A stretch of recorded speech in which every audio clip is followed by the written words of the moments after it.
Buenas tardes desde Zamora, Michoacán, aquí en feliz comunión con mis hermanos en la asamblea que se congregan en este lugar. Lamentablemente anoche la señal tuvo mucha interferencia y los últimos 11 minutos más o menos de nuestra sesión se vio interrumpida y varios me pidieron que si pudiésemos repetir las últimas preguntas para que puedan quedar claramente grabadas. Y esto lo hago con mucho gusto y les confieso que una de las cosas que más me ha animado en esta cuarentena es el interés que han mostrado tantos creyentes en este aspecto de la palabra de Dios, las cosas del porvenir. Ahora entonces voy a empezar con la pregunta número 8. Un hermano en Chile me preguntó si podía diferenciar entre las bodas del Cordero y la cena de las bodas del Cordero. Entonces voy a dar lectura a Apocalipsis capítulo 19 y vamos a ver cuando entremos en materia en cuanto al Apocalipsis el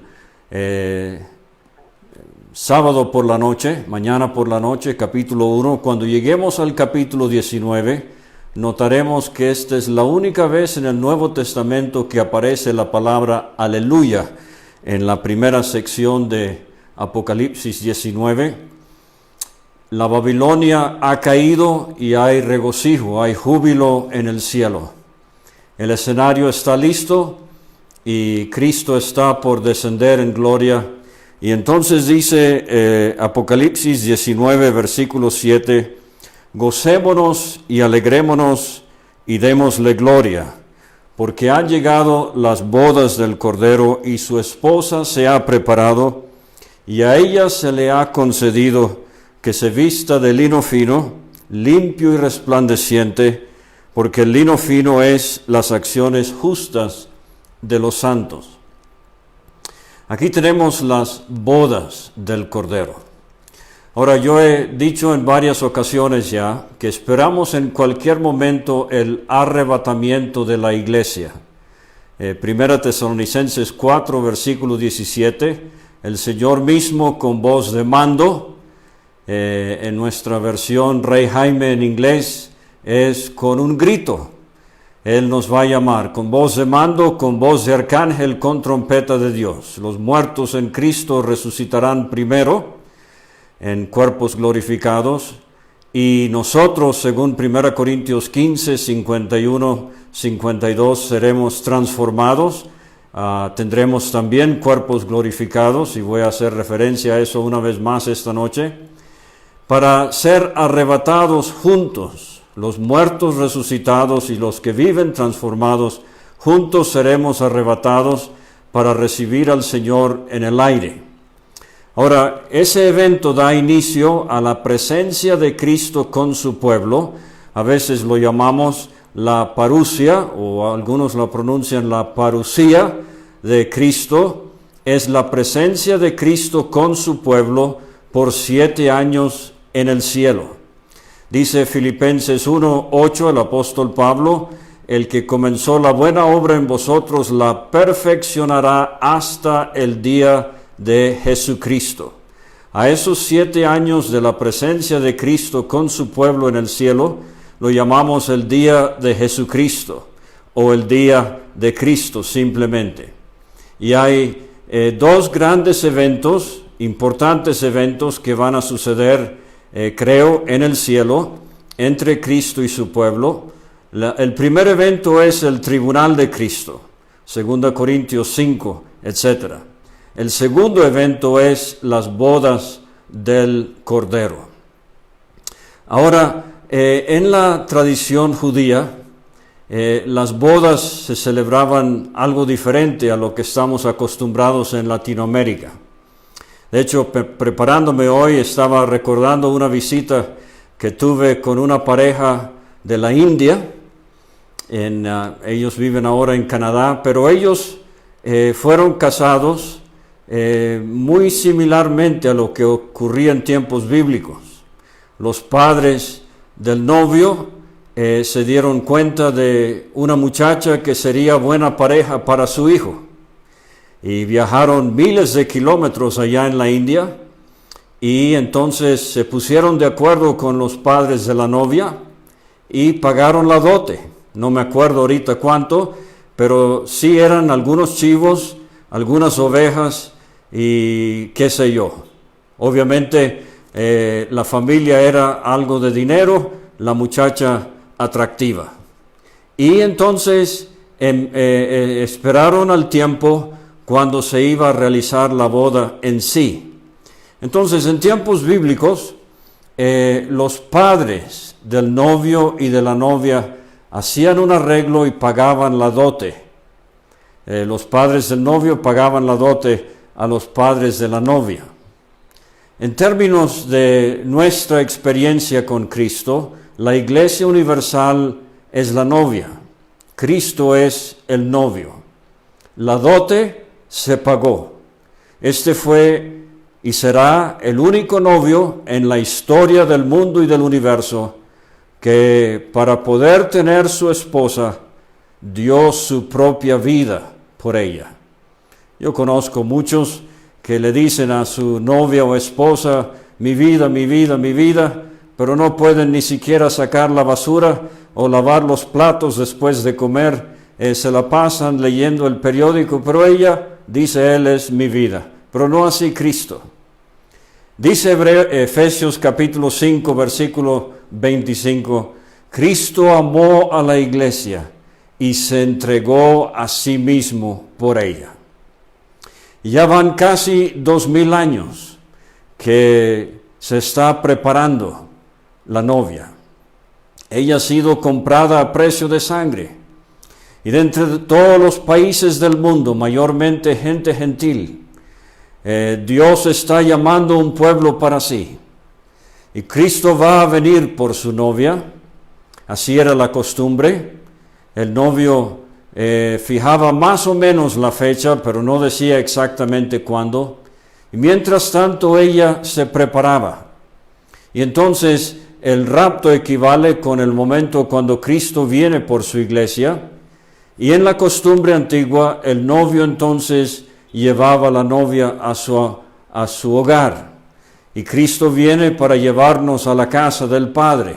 Muchas moradas hay. Él ha ido a preparar lugar para nosotros.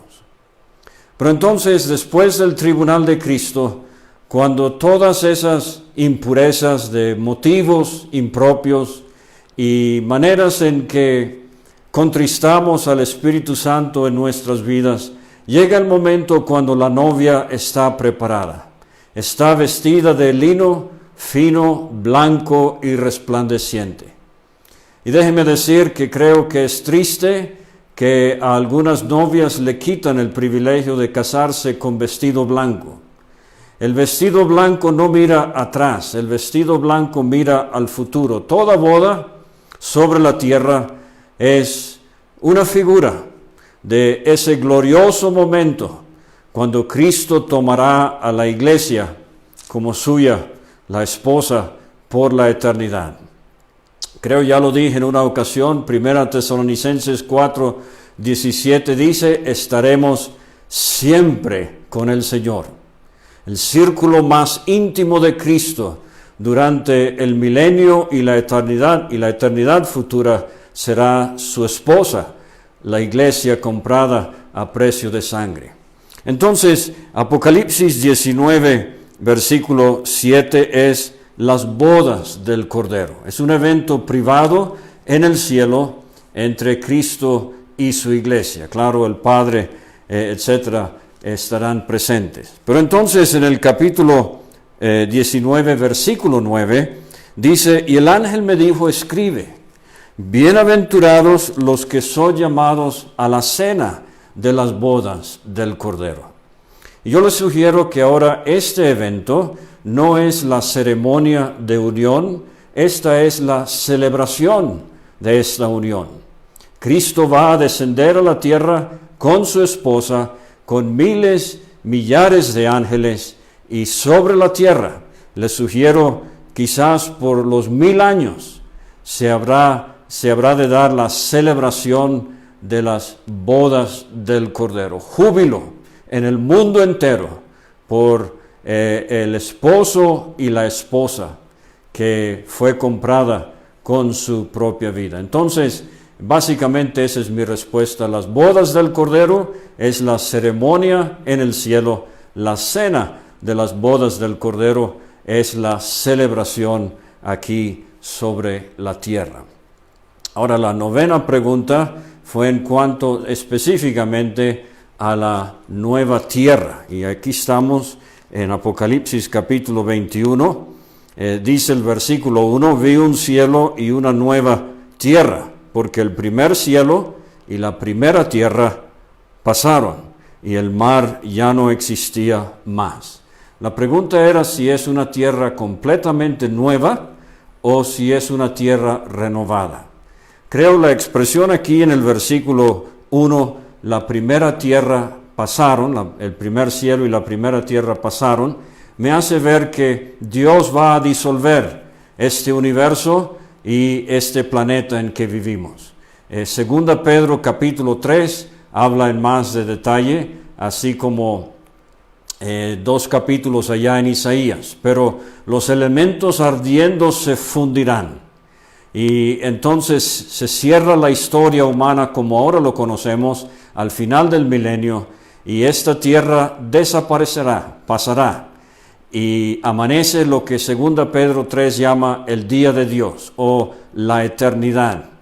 Y en esa eternidad habrá un universo nuevo y una tierra nueva. El tercer cielo, la casa de Dios, la casa del Padre, el cielo mismo según Hebreos 9, queda obviamente intacto, así como ha estado desde tiempos eternos, pero un nuevo universo y una nueva tierra. Y Juan nota que la nueva tierra no tiene mar, el mar no existía más. Y decíamos ayer, creo fue precisamente cuando empezó la interrupción, que el planeta Tierra ahorita es el planeta azul. En el espacio, cuando los astronautas voltean y miran hacia la Tierra, se admiran de lo hermoso que es este planeta azul colgando allí en el universo.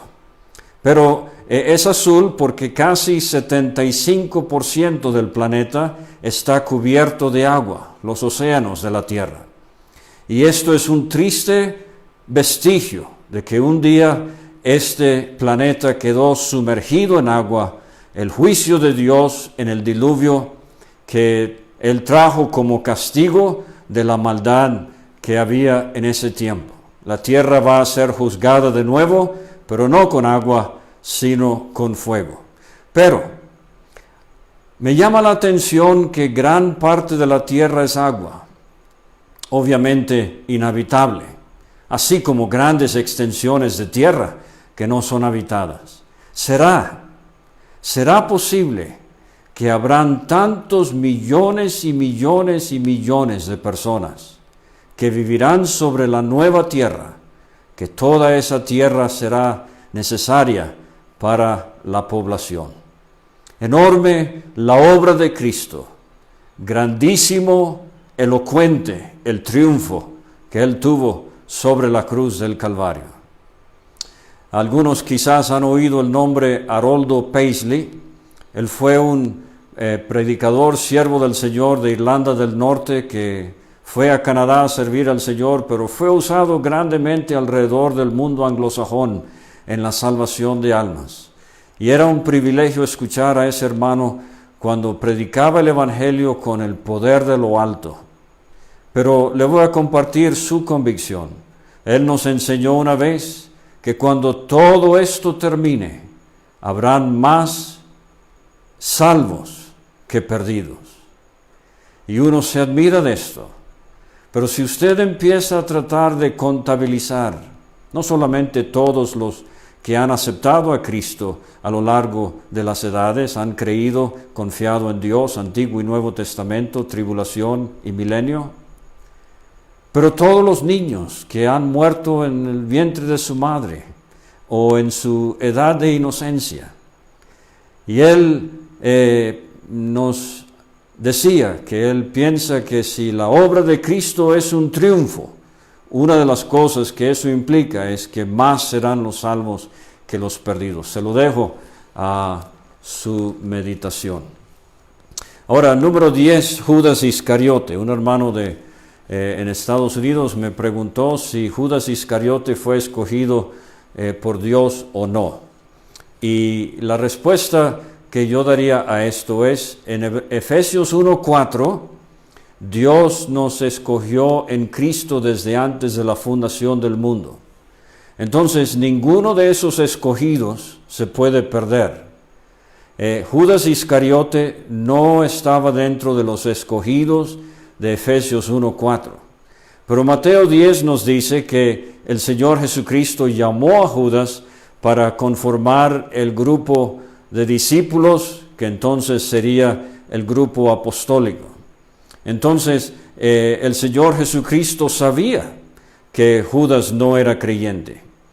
Él no hizo que Judas se perdiera. Judas mismo, como si fuera, se puso la zapatilla del Salmo 69 y del otro Salmo, el Salmo 109, que hablan de uno cuyo oficio quedaría desocupado, su esposa viuda, sus hijos huérfanos. Pero Dios no predijo la perdición de Judas.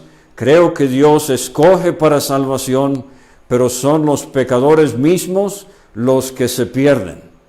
De hecho, en 1 Corintios 1, versículo 18, el Evangelio es locura a los que se pierden. Ese verbo es un verbo pasivo. Se pierden a sí mismos. Ellos mismos se están perdiendo. ¿Por qué? Porque rechazan a Cristo como su Salvador. Entonces, cuando Satanás entró en Judas en el aposento alto, Juan 13, es porque él era ya tierra fértil, incrédulo y decidido de tratar de negociar con la vida del Señor Jesucristo. Y así lo hizo. Y Pedro dice en Hechos capítulo 1 que Judas se fue a su propio lugar. Fue lo que él mismo escogió. Entonces, sabemos que Dios quiere que todos los hombres sean salvos y vengan al conocimiento de la verdad. Entonces tengo que correr porque el tiempo apremia. Pero la pregunta número 11 era en cuanto al Espíritu Santo.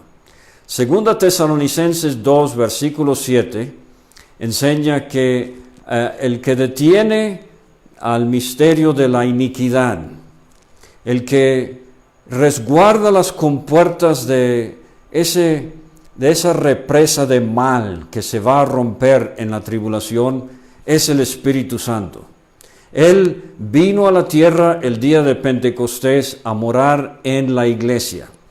Y 2 Tesalonicenses 2:7 enseña que Él será quitado del medio. O sea, la iglesia será arrebatada y el Espíritu Santo será quitado del medio. Hay dos puntos de vista. Uno es que el Espíritu Santo, así como vino el día de Pentecostés, se va el día del rapto. Personalmente, tiendo a pensar que esa es la interpretación correcta. El otro punto de vista es que quitado del medio significa que seguirá sobre la tierra, aunque la iglesia no esté. Pero entonces la pregunta específica es, ¿cómo va el redarguir de pecado, convencer al mundo de pecado durante la tribulación si ya no está aquí? Bueno, mi respuesta a eso sería que va a volver a trabajar como lo hacía en el Antiguo Testamento. Él es omnisciente, eso significa que Él puede escoger estar en más de un lugar a la misma vez. Y la única cosa que le quiero dejar por ahora, porque vamos a ver esto en nuestros estudios del Apocalipsis, es que del capítulo 4 hasta el capítulo 25, el capítulo 22, versículo 5, el Espíritu Santo no se menciona sobre la tierra. Hay una mención en el capítulo 14, pero Él dice, es algo que el Espíritu dice y no es necesario que se diga que Él está sobre la tierra para decir lo que Él dijo, y lo vamos a ver. Y lo llamativo es que en los mensajes a las 7 iglesias, 7 veces en capítulos 2 y 3, el que tiene oídos para oír, oiga lo que el Espíritu dice a las iglesias. Pero en el capítulo 13, cuando está hablando de la bestia y su manifestación, dice, el que tiene oídos para oír, oiga. O sea, eso me sugiere a mí que quitado de en medio significa que cuando la iglesia se fue, el Espíritu Santo también se fue. Voy a seguir adelante con la pregunta número 12. ¿Cuál será la apariencia de cuerpos resucitados? Bueno, esta es una pregunta donde obviamente no podemos ser dogmáticos, pero hemos sugerido que el cuerpo glorificado de Cristo, que fue visto por creyentes después de su resurrección, era la apariencia de un hombre de poco más de 30 años. Entonces, cuando leemos Filipenses capítulo 3, versículo 20, y dice que Cristo cambiará el cuerpo de la humillación nuestra para que sea semejante al cuerpo de la parece indicar que todos los creyentes tendremos cuerpos físicamente parecidos a Cristo. Entonces, obviamente hay muchos cambios con estos cuerpos. No vamos a tener las enfermedades, ni los dolores, las cicatrices de lo que tuvieron nuestros cuerpos aquí sobre la tierra ahora, serán hechos semejantes al cuerpo de la gloria suya. Ahora, en cuanto al aspecto de personas que resucitaron, hay unas 10 resurrecciones en la Biblia. A ver si puedo recordarlos ahorita. Primera Reyes capítulo 17, el hijo de la viuda de Sarepta. Segunda Reyes 4, el hijo de la viuda de otra viuda. Se me va el nombre ahorita del nombre. Pero entonces tenemos en Segunda Reyes capítulo 13, el hombre que es echado donde está sepultado Eliseo. Y él resucita, el hombre resucita. Tenemos el hijo de la viuda de Naín. Tenemos también a la hija de Jairo. Tenemos en el libro de los Hechos a Dorcas. Y tenemos a Eutico, el que se durmió en la reunión. Por eso el instructivo de las reuniones de la asamblea incluye no dormirse, porque Pablo ya no está presente para resucitarlo. Pero entonces todas estas personas murieron, resucitaron, pero volvieron a morir en sus cuerpos naturales. Los otros serían los que resucitaron en relación a la crucifixión del Señor Jesucristo.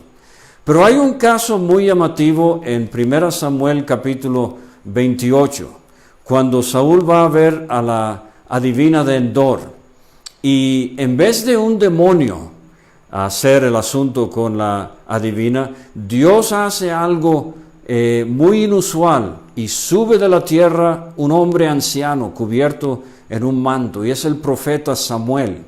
Entonces es interesante que todavía tiene la apariencia de un anciano, pero es muy posible que no realmente resucitó, sino que fue una aparición singular que permitió Dios para redarguir al rey Saúl, que andaba tan mal y en tanta desobediencia. El primero en resucitar para no morir fue el Señor Jesucristo. Por eso 1 Corintios 15 lo llama a él las primicias. Entonces nuestros cuerpos serán en resurrección similares a los de él. No vamos a tener el mismo relacionamiento entre marido y mujer, entre padre e hijo, etcétera, aunque de alguna manera sí creo que Dios nos va a dar el entendimiento para asimilar situaciones en la vida que no entendíamos, y Él nos había prometido que todas las cosas ayudan a bien a los que aman a Dios. Entonces, por ejemplo, yo mencionaba anoche cuando falleció mi hermana Lilian allá en Venezuela, y iba en el avión y una de las estrofas del himno que traduje pensando en ella, que me vino con mucha facilidad en medio de lágrimas y gente en el avión estaba preocupada, pero de las pruebas de la vida, Dios dará su explicación, toda duda esclarecida y el porqué de la aflicción. Juntos nos asombraremos del diseño de su plan y sin lágrimas veremos la razón de nuestro afán. Entonces, la apariencia de los cuerpos resucitados parecerá que todos seremos semejantes físicamente a Cristo. Ahora, otra pregunta que se me hizo es en cuanto a Isaías 49 y el versículo, vamos a buscarlo aquí, un hermano de Chile, muy al sur de Chile creo es esto, no tuve tiempo para buscar, pero un bellísimo pasaje que él menciona en el Antiguo Testamento. De hecho es uno de mis pasajes favoritos, otro día lo vamos a exponer con calma, pero dice Isaías 49:6, él pregunta si esto podrá ser usado como texto para ver que sí van a haber muchos salvados en la tribulación, y la respuesta es absolutamente sí. Es un hermoso capítulo. Si uno lee al principio, lee el desánimo, si puedo decirlo de esa manera, de Cristo en los pocos resultados que se vieron en su primera venida. Pero en su segunda venida, Él se va a regocijar. Y dice Isaías 49, versículo 6, poco es para mí que tú seas mi siervo, para levantar las tribus de Jacob, y para que restaures el remanente de Israel. También te di por luz de las naciones, para que seas mi salvación hasta lo postrero de la tierra. Y de hecho, una de las cosas fascinantes de Isaías capítulo 49 es el versículo 12, donde hay una posible mención de la China en la Biblia. Dice el 12, he aquí estos vendrán de lejos, y he aquí estos del norte y del occidente, y estos de la tierra de Sinim. Hay expertos hebreos que sugieren norte, occidente y Sinim. Sinim sería el oriente, el lejano oriente. Y pensar que durante la tribulación los 144,000 van a llegar a esos puntos tan escondidos, recónditos de la tierra, para traer el evangelio a aquellos que nunca habían escuchado. El mismo hermano preguntó acerca de los decapitados en Apocalipsis 20, versículo 4. Esos son muchos creyentes de la tribulación, que serán perseguidos a muerte por la bestia, serán decapitados por el testimonio que tenían. Es muy conmovedor pensar que el martirio de creyentes se verá exponencialmente durante la tribulación. Una cosita que le dejo ahorita es que creo que los 144,000 predicadores a los gentiles de Apocalipsis 7 van a gozar de inmortalidad por 7 años. La bestia no los va a poder matar. Mientras ellos salen lejos de Jerusalén, en Jerusalén estarán los 2 testigos que serán testimonio para Dios allí. Y ellos también, ellos sí van a morir durante la tribulación. Entonces ya me pasé de los 15 minutos, pero ya verán. Otra pregunta que me llegó esta tarde fue acerca de la resurrección. Esta hermana preguntó que ella ha escuchado a alguien decir que hay 3 resurrecciones. Bueno, en cuanto al futuro, hemos visto que ya han habido resurrecciones, 10 casos, creo, si los busca con detalle en la Biblia, le animo a hacerlo. Esas resurrecciones fueron para morir otra vez. Pero en cuanto al futuro, hay 2 resurrecciones.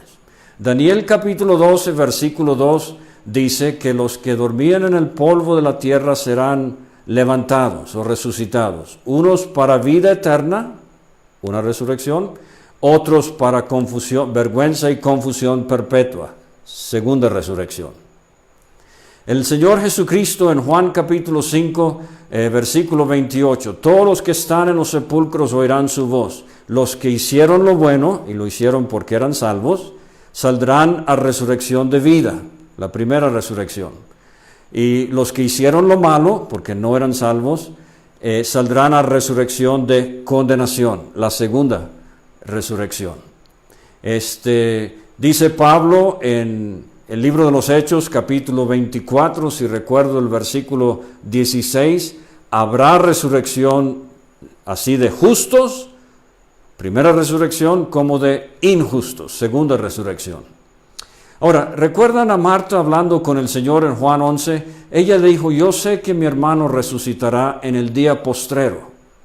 Esa es una confusión que prevalece hasta el día de hoy, que habrá una resurrección general. Eso no es cierto. Habrán dos resurrecciones. Ahora, la primera resurrección es en varias etapas, y quizás esto es lo que ha causado confusión. Y quiero decirlo ahorita por si se me olvida, la primera resurrección es selectiva, o sea que de entre los muertos salen algunos para resucitar. La segunda resurrección entonces es total, porque son los demás. Vimos ese versículo en Apocalipsis 20, versículo 5. Los otros muertos no volvieron a vivir hasta que se cumplieron los 1000 años. Entonces, ¿cuáles son las etapas de la primera resurrección? Número 1, Cristo las primicias, 1 Corintios 15. Luego dice, allí mismo, los que son de Cristo en su venida, el rapto. Los creyentes de la iglesia que han muerto resucitarán en el rapto. Etapa número 3, los 2 testigos, Apocalipsis 11. Ellos van a resucitar y el Señor se los va a llevar al cielo. Los mártires de la tribulación, Apocalipsis 20. Sugerimos que los creyentes del Antiguo Testamento también, cuando Cristo venga en gloria, van a resucitar. Y si va a haber creyentes que mueren en el milenio, lo dudo, pero si los hay, tendrán que resucitar al final del milenio. Así como los que viven hasta el final del milenio en cuerpos naturales necesitarán ser transformados para que por toda la eternidad entonces vivan con sus cuerpos glorificados. Pero más de eso otro día. Entonces, para la primera resurrección, la de vida eterna, la de vida, la de justos, la de entre los muertos, hay varias etapas. Pero para la segunda resurrección, o la resurrección de condenación, hay un solo evento.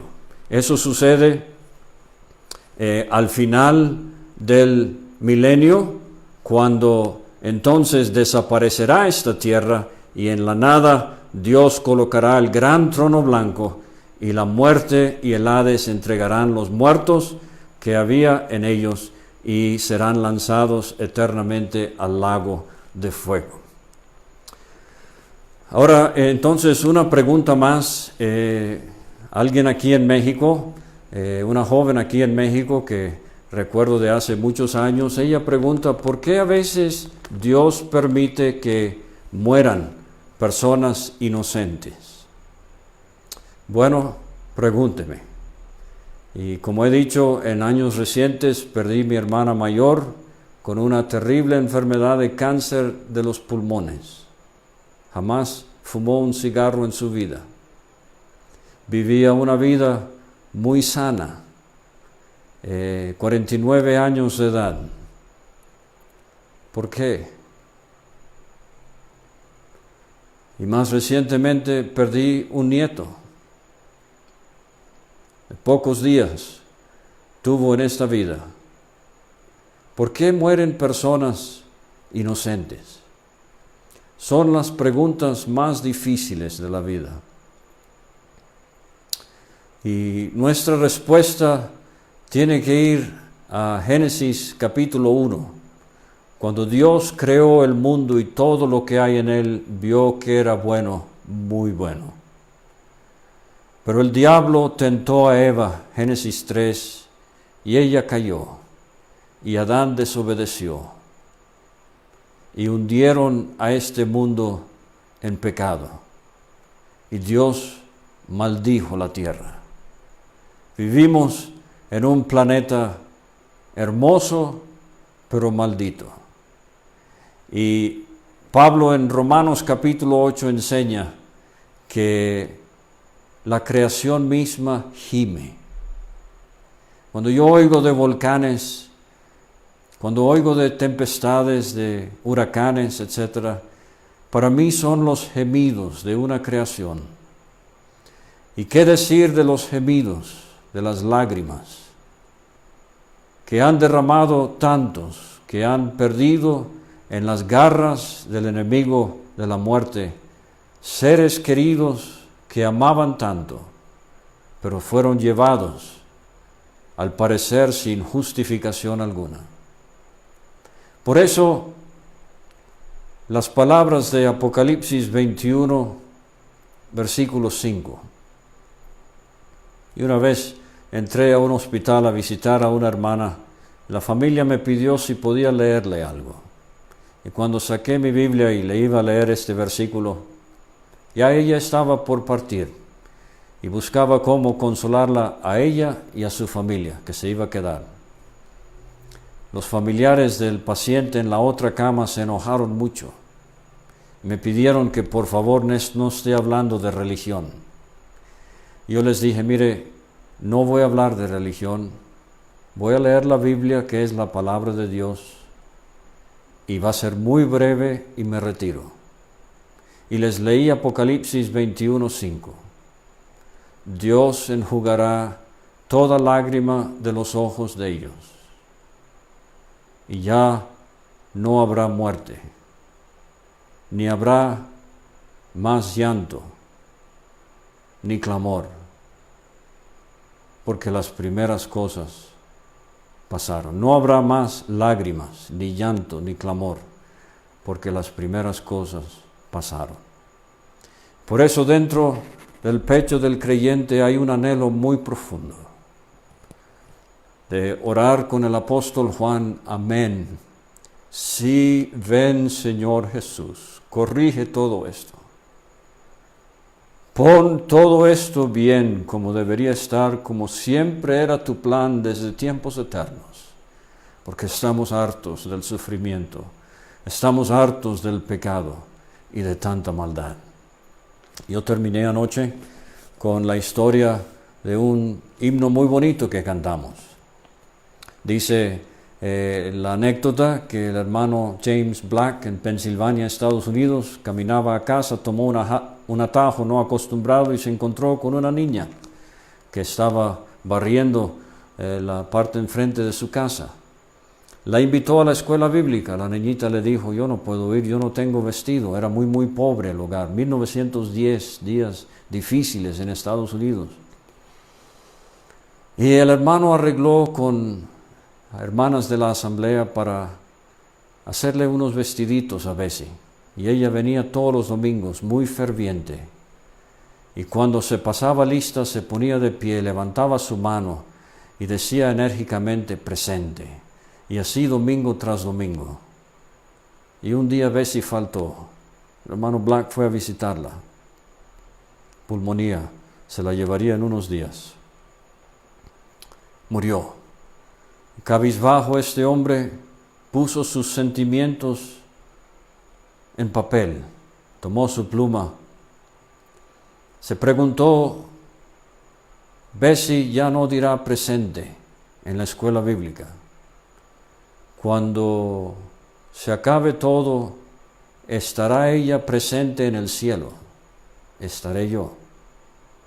Y entonces nació el himno, cuando la trompeta del Señor se toque la final, y con fulgor apunte el día eternal, y los redimidos suban a su casa celestial.